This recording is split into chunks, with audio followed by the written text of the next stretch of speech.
You have applied in last lecture onto your greeting card the time saver techniques by grouping elements and by formatting the elements all at once.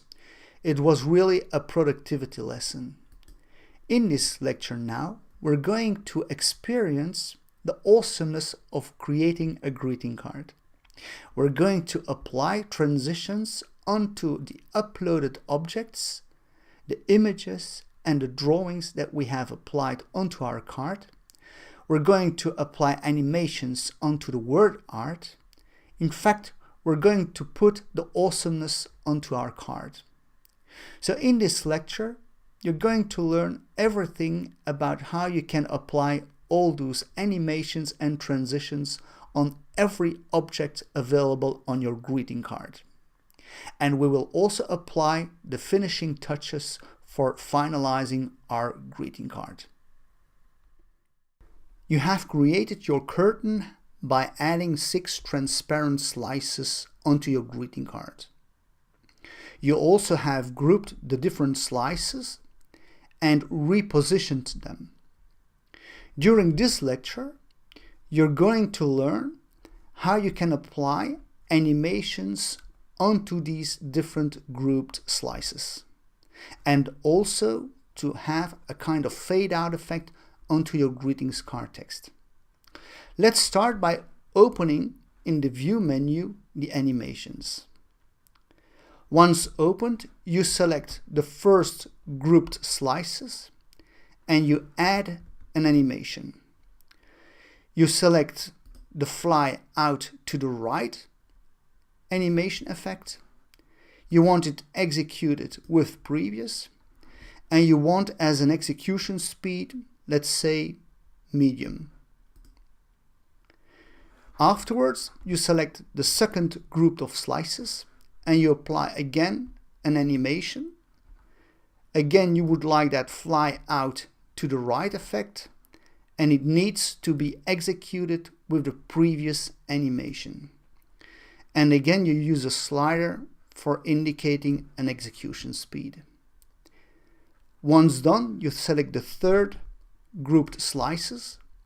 You add again an animation where you will select fly out to right with previous, because you want all animations with curtains executed at the same time, but with a different execution speed.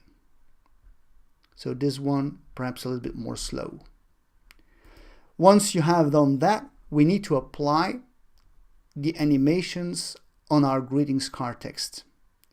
And as you see, since the greetings card text is behind the curtain, we were forced to reposition the grouped items so that we could still select the text in order to be able to apply the animations. So with the text selected, we can now add animation, and we're going for that fade out effect that will be executed after previous. After that, all the curtains have been flying out to the right. And then I will also request a transition which is very, very slow in order to have that ease fade out effect.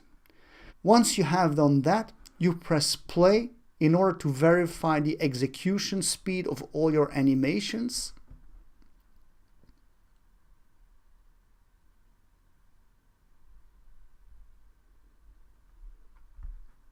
This is great. So I'm very happy with the animation speed. So now I can reposition my slides of my curtain back up. So I'm going to select the grouped slices and pushing the arrow up key 20 times in order to realign them with the others. Again, the first grouped with slices, here it was 30 keystrokes up in order to have everything covered onto the card.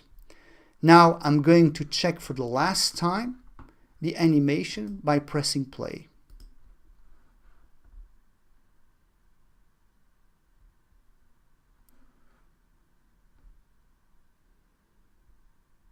Okay, I can stop it. I'm very pleased with the outcome of the animations. So you need now to finalize the card, and we're going to do that by adding that transparent frame that you have prepared in the beginning of the course. So we can close the animations panel, and now it's up to you to go to Insert, Image, and to select that transparent frame that we have prepared. I select it, I recognize it because it's a .png file.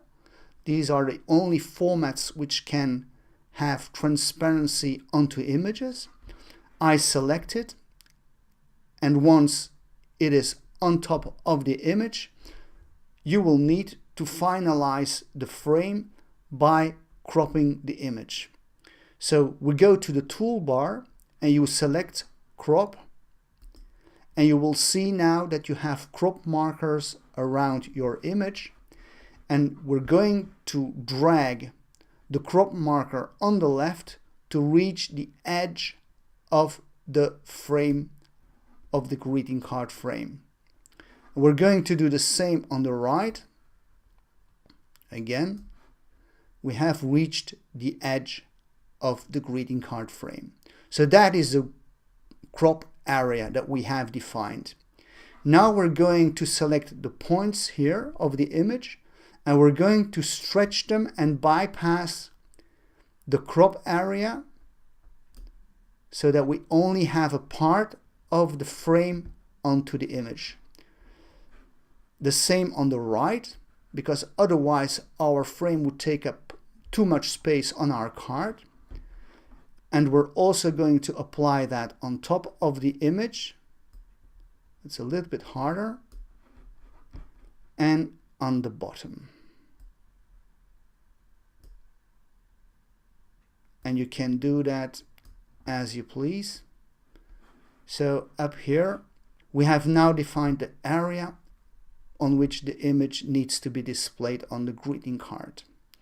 When you want to apply the crop, you just double click it, and you have in fact your card ready. So perhaps you can check it for the last time, but this time I'm going to click on the present button, and we will experience the animations now in a full screen. So let's enjoy.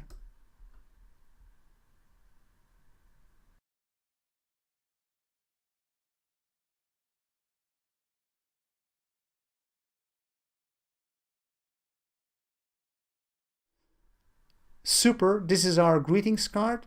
So now next lecture, we're going to learn how we can share this greetings card.